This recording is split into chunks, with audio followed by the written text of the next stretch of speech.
السلام علیکم ورحمۃ اللہ وبرکاتہ۔ محترم ناظرین کرام، کل سے میں یہ خبر دیکھ رہا ہوں یوٹیوب کے اوپر عظیم مبلغ اور دائی مولانا طارق جمیل حفظہ اللہ تعالی، ان کا جو بیٹا ہے اس کی یعنی وفات کے متعلق کافی ساری خبریں ہیں۔ ہر یوٹیوبر اپنے انداز سے ان کو بیان کر رہا ہے، تو ان کا مقصد یہ ہوتا ہے کہ خبر کو آپ تک پہنچانا۔ کوئی کسی انداز سے پہنچاتا ہے، کوئی کسی انداز سے پہنچاتا ہے، کوئی آپ کو حقیقی خبر بتانا چاہتا ہے اور کوئی اس کو آگے پیچھے کر کے اپنے چینل سے پیسے کمانے کے لیے سچ جھوٹ جمع کرتا ہے تاکہ میرا چینل ان دنوں میں اکثر یوٹیوبر دیکھتے ہیں پاکستان میں ایسا کوئی معاملہ بنتا جائے تو فوراً اس کا پروگرام دیتے ہیں۔ ان کا مقصد ہوتا ہے کہ چینل کو اپ کریں، لوگ زیادہ شیئر کریں اور ویوز زیادہ آئیں۔ یہ دنیا کا معاملہ ہے، یہ ادھر رہ جائے گا۔ کل اللہ ذوالجلال کو آپ جا کر کیا دیں گے جواب؟ ایک عالم دین ہے، اس کے گھر میں اتنا بڑا صدمہ ہے، اور وہ ایسا عالم دین ہے جس کو پتہ ہے کہ رسول اللہ صلی اللہ علیہ وآلہ وسلم نے ایسا بندہ جو خودکشی کرتا ہے، اس کے لیے رسول اللہ صلی اللہ علیہ وسلم نے کیا وعید سنائی ہے، اور ایسا باپ جو دائی ہے اور بیرون ممالک میں جا کر بھی اللہ کی توحید کو پھیلانے کے لیے کوشش کر رہا ہے، اور اس کے گھر میں اتنا بڑا صدمہ آیا ہے، اور یوٹیوبر اپنے اپنے انداز سے پہنچے ہوئے ہیں۔ کس لیے؟ اللہ ذوالجلال ان کی نیت کو جانتا ہے، میں اس پر بات نہیں کرنا چاہتا۔ آج میں صرف ایک بات کہوں گا کہ کوئی بھی صدمہ کسی کے گھر میں ہو تو اس صدمے کو آپ کسی کے گھر کا صدمہ کہہ کر جو ہے نا اپنے منہ سے ہر بات جس طرح کی ہو کریں، کبھی ایسا نہ کریں۔ دیکھیں، کبھی ایسا نہ کریں۔ مسلمانوں کی، مومنوں کی آپس میں مثال ہے، جس طرح ایک بندے کے ایک عضو کو تکلیف ہوتی ہے، کسی جگہ پر چوٹ لگ جائے تو سارے جسم کو درد ہوتی ہے۔ کسی مسلمان بہن بھائی کے گھر میں کوئی صدمہ آ جائے تو ساری امت کو اس کی تکلیف ہونی چاہیے۔ مولانا طارق جمیل حافظہ اللہ تعالی، ان کے بیٹے کے دنیا کے جانے کے بعد وہ پریشان ہے، ہم ان کے غم میں برابر کے شریک ہیں۔ اللہ ذوالجلال سے دعا کریں گے کہ اللہ ذوالجلال ان کے بیٹے کی مغفرت فرمائے اور اللہ ان کو صبر دے۔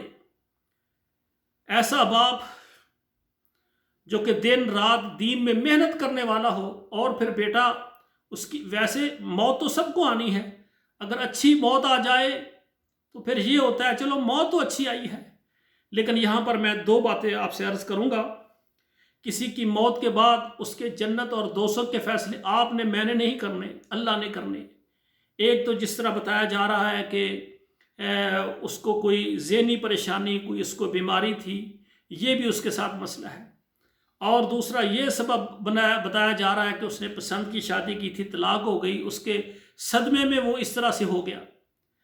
اب یہاں پر دیکھیں، یہ ایک سبق ہے آنے والی نسل کے لیے کہ جس لڑکی نے آپ کے ساتھ شادی کی، محبت کی، پیار کی، اور شادی کے بعد اگر وہ آپ سے طلاق لے کر الگ ہو جاتی، اس کا مقصد کہ اس کو آپ سے محبت اور پیار نہیں ہے۔ ایسے خواتین و حضرات، چاہے مرد ہے چاہے عورت ہے، اگر ایک بندہ طلاق لے کر الگ ہو جاتا ہے، یا کوئی عورت خلا لے لیتی ہے، یا کوئی مرد طلاق دیتا ہے، اس کا مقصد یہ ہے کہ وہ پیار کی شادی نہیں ہے، وہ وقتی جنون تھا جو چند مہینے یا چند سالوں کے بعد اتر گیا ہے، اور اب وہ ایک دوسرے علیحدہ ہو گئے۔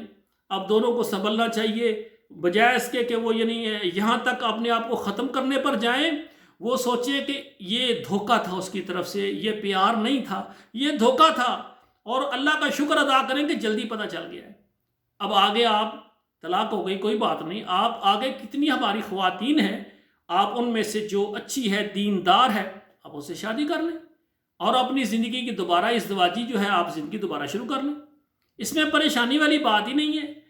تو اکثر والدین جو ہے، ان کی بیٹی ہو یا بیٹا ہو، گھر میں کوئی ایسا مسئلہ آ جائے تو ان کو سمجھائیں کہ اگر طلاق ہو گئی ہے تو یہ کوئی بعید بات نہیں ہے، ہم تو پہلے سمجھاتے تھے کہ آپ کی پسند کا یہ رشتہ ہمیں پسند نہیں، ہم نے تو آپ کی وجہ سے یہ کیا ہے، تو کوئی بات نہیں اگر وہ ہو گیا مسئلہ۔ اور یقین کریں کہ میں نے پاکستان کے اندر ایسے وسیع ظرف رکھنے والے والدین میں نے دیکھے ہیں، بہت وسیع ذہن رکھنے والے۔ بیٹی ہے، اس نے جناب گریجویشن کر لی ہے، اور اس نے والدین کو کہا کہ میں نے فلاں سے شادی کرنی، ماں باپ نے اس کو سمجھایا ہے،